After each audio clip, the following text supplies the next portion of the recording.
ವರಹಮತುಲ್ಲಾಹಿ ತಆಲಾ ವಬರಕಾತುಹು. ಗೌರವಾನ್ವಿತ ಉಸ್ತಾದವರಿಗೆ, ಅದೇ ರೀತಿ ನನ್ನ ಮುಂದೆ ಕುಳಿತಿರುವಂತಹ ಮುತಾಲಿಮ್ ಸುಹೃತ್ತುಗಳೇ, ಸಹೋದರ ಸಹೋದರಿಯರೇ, ಪ್ರಪಂಚ ಪೂರ್ತಿ ಪ್ರಕೀರ್ತನೆಯಿಂದ ಪುಳಕೀತಗೊಂಡಿರುವ ಈ ಪ್ರಫುಲ್ಲ ಸನ್ನಿವೇಶದಲ್ಲಿ ಕಾರುಣ್ಯ ದೀಪ ಮುತ್ತು ಮುಹಮ್ಮದ್ ಮುಸ್ತಫಾ ಸಲ್ಲಲ್ಲಾಹು ಅಲೈಹಿ ವಸಲ್ಲಂ ತಗಳವರ ಒಂದೆರಡು ಮಾತನಾಡಲು ಇಚ್ಛಿಸುತ್ತೇನೆ. ಅಲ್ಲಾಹು ತೌಫೀಕ್ ನೀಡಲಿ, ಆಮೀನ್.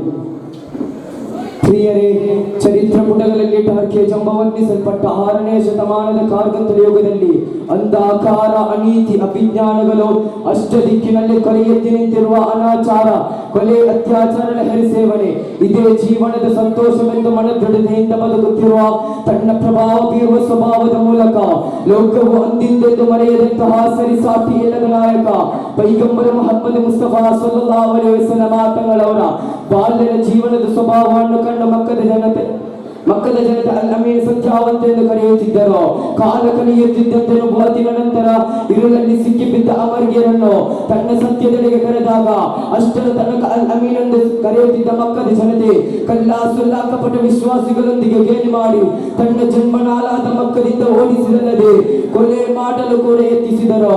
ಮುಂಚಿನ ಅನುಯಾಯಿಗಳು ತನ್ನ ಅನುಯಾಯಿಗಳೊಂದಿಗೆ ತನ್ನ ಎದುರಾಗಿ ನಿಂತಿದಾಗ ಅವರಿಗೆಲ್ಲರಿಗೂ ನಾಯಕರಾದ ವಿಶ್ವಗುರು ಮುಹಮ್ಮದ್ ಮುಸ್ತಫಾ ಸಲ್ಲಲ್ಲಾಹು ಅಲೈಹಿ ವಸಲ್ಲಂ ತಗಳವರನ್ನು ಎಷ್ಟೇ ಅಕ್ರಮ, ಎಷ್ಟೇ ಹಿಂಸೆ, ಎಷ್ಟೇ ಅನಾಚಾರ ಮಾಡಿದರು ಅದನ್ನೆಲ್ಲ ಸಹಿಸಿಕೊಂಡು ತುಂಬ ಹೃದಯದಿಂದ ಕ್ಷಮೆ ನೀಡುತ್ತಿದ್ದರು. ತನ್ನನ್ನು ಕೊಲ್ಲಲು ಬಂದ ಸುರಾಕನೆಯ ಕುದುರೆ ಕಾಲು ಭೂಮಿ ನುಂಗಿದಾಗ ಆತನ ಬಾಯಲ್ಲಿ ಬಂದ ಹೆಸರು ಓ ಮುಹಮ್ಮದ್. ಕಾರಣ ರಾತ್ರಿ ಹಗಲಲ್ಲದೆ ನಬಿಯವರ ಮೇಲೆ ದೇಶವನ್ನು ಹೊತ್ತು ನಡೆಯುತ್ತಿದ್ದ ಆ ಶತ್ರುಗಳಿಗೂ ಕೂಡ ಗೊತ್ತಿತ್ತು ಇದು ಕಾರುಣ್ಯ ದೀಪ ಮತ್ತು ಮುಹಮ್ಮದ್ ಮುಸ್ತಫಾ ಸಲ್ಲಲ್ಲಾಹು ಅಲೈಹಿ ವಸಲ್ಲಂ ತಗಳವರಂತ. ಆತನ ಕರವ್ಯರ್ಥವಾಗಲಿಲ್ಲ. ನಂತರ ನಬಿ ಸಲ್ಲಲ್ಲಾಹು ಅಲೈಹಿ ವಸಲ್ಲಂ ತಗಳವರು ಭೂಮಿ ಬಿಟ್ಟು ಕೊಟ್ಟರೆ ಹೇಳಿದರು.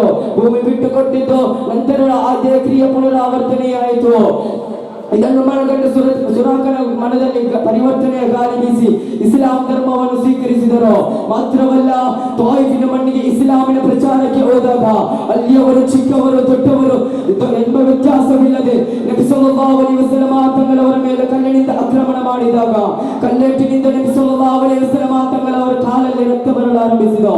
ನೋವು ತಾಳಲಾರದೆ ನಬಿ ಸಲ್ಲಲ್ಲಾಹು ಅಲೈಹಿ ವಸಲ್ಲಂ ತಗಳವರು ಒಂದು ಮರದ ಅಡಿಯಲ್ಲಿ ಕುಳಿತಾಗ ಮಲಕುಲ್ ಅಮ್ಲಾಕ್ ಜಿಬ್ರೀಲ್ ಅಲೈಹಿಸ್ಸಲಾತು ವಸ್ಸಲಾಂ ನಬಿ ಸಲ್ಲಲ್ಲಾಹು ಅಲೈಹಿ ವಸಲ್ಲಂ ತಗಳವರ ಸನ್ನಿಧಿಗೆ ಬಂದು ಕೇಳಿದರು, ಓ ನಬಿಯೇ, ತಮ್ಮನ್ನು ನೋವು ಮಾಡಿದವರ ಆ ಕಾಣುವ ಪರ್ವತವನ್ನು ಅವರ ಮೇಲೆ ಹಾಕಲೇ ಎಂದು ಕೇಳಿದಾಗ, ಬೇಡ ಜಿಬ್ರೀಲೇ, ಅವರಲ್ಲಿ ಯಾರಾದರೂ ಒಬ್ಬ ಮುಸ್ಲಿಂ ಆದರೆ ಅದೆಲ್ಲವೇ ನಮಗೆ ಉತ್ತಮ, ಅದೆಲ್ಲವೇ ನಮಗೆ ಉತ್ತಮ ಎಂದು ನಬಿ ಸಲ್ಲಲ್ಲಾಹು ಅಲೈಹಿ ವಸಲ್ಲಂ ತಗಳು ಹೇಳಿದರು. ಇದೆಲ್ಲ ಇರಲಿ, ಒಂದು ದಿವಸ ನಬಿ ಸಲ್ಲಲ್ಲಾಹು ಅಲೈಹಿ ವಸಲ್ಲಂ ತಗಳು ಮತ್ತು ಸಹಾಬಿಗಳು ಒಂದು ರೋಡಿನಲ್ಲಿ ನಡೆದುಕೊಂಡು ಹೋಗುತ್ತಿದ್ದಾಗ ಪಕ್ಕದ ಹೊಲದಲ್ಲಿ ಒಂದು ಚೇಳನ್ನು ಮುಳುಗಿದನ್ನು ಕಂಡರು. ಇದನ್ನು ಕಂಡ ನಬಿ ಸಲ್ಲಲ್ಲಾಹು ಅಲೈಹಿ ವಸಲ್ಲಂ ತಗಳು ಕಾಪಾಡಲೆಂದು ಕೈ ಹಾಕಿದಾಗ ನಬಿ ಸಲ್ಲಲ್ಲಾಹು ಅಲೈಹಿ ವಸಲ್ಲಂ ತಗಳವರ ಪುಣ್ಯ ಹಸ್ತಕ್ಕೆ ಅದು ಕಚ್ಚಿತು. ನೋವು ತಾಳಲಾರದೆ ಇದನ್ನು ನೋಡುತ್ತಿದ್ದ ನನ್ನ ನೇತ್ರಗಳಿಂದ ಸಹಾಬಿಗಳು ಕೇಳುತ್ತಿದ್ದರು, ಅದು ತಮ್ಮನ್ನು ಕಚ್ಚುತ್ತಿದ್ದರು, ಅದನ್ನು ಯಾಕೆ ಕಾಪಾಡುತ್ತಿದ್ದೀರಿ ಎಂದು ಕೇಳುತ್ತಿದ್ದಾಗ ಆಗ ನಬಿ ಕೊಟ್ಟ ಉತ್ತರ, ಮಾನವೀಯತೆ ಸತ್ತು ಹೋದ ಈ ಕಾಲಘಟ್ಟದಲ್ಲಿ ಸರ್ವ ಜನಾಂಗಕ್ಕೂ ಮಾದರಿಯಾಗಿದೆ. ಕಚ್ಚುವ ಸ್ವಭಾವ ಅದರದ್ದಾದರೆ ಬದುಕಿಸುವ ಸ್ವಭಾವ ನಮ್ಮದಾಗಿರಬೇಕು. ಏನು ಅರಿಯದ ಮೂಕ ಪ್ರಾಣಿಗಾದರೂ ಕರುಣೆ ತೋರಿ ಎಂದು ನಬಿ ಸಲ್ಲಲ್ಲಾಹು ಅಲೈಹಿ ವಸಲ್ಲಂ ತಗಳು ಹೇಳಿದರು ಎಂದು ಹೇಳುತ್ತಾ ನನ್ನ ಭಾಷಣಕ್ಕೆ ವಿರಾಮ. ಅಲ್ಹಮ್ದುಲಿಲ್ಲಾಹಿ ರಬ್ಬಿಲ್ ಆಲಮೀನ್. ಅಸ್ಸಲಾಮು ಅಲೈಕುಂ ವರಹಮತುಲ್ಲಾಹ್. ವಅಲೈಕುಂ ಅಸ್ಸಲಾಂ ವರಹಮತುಲ್ಲಾಹ್.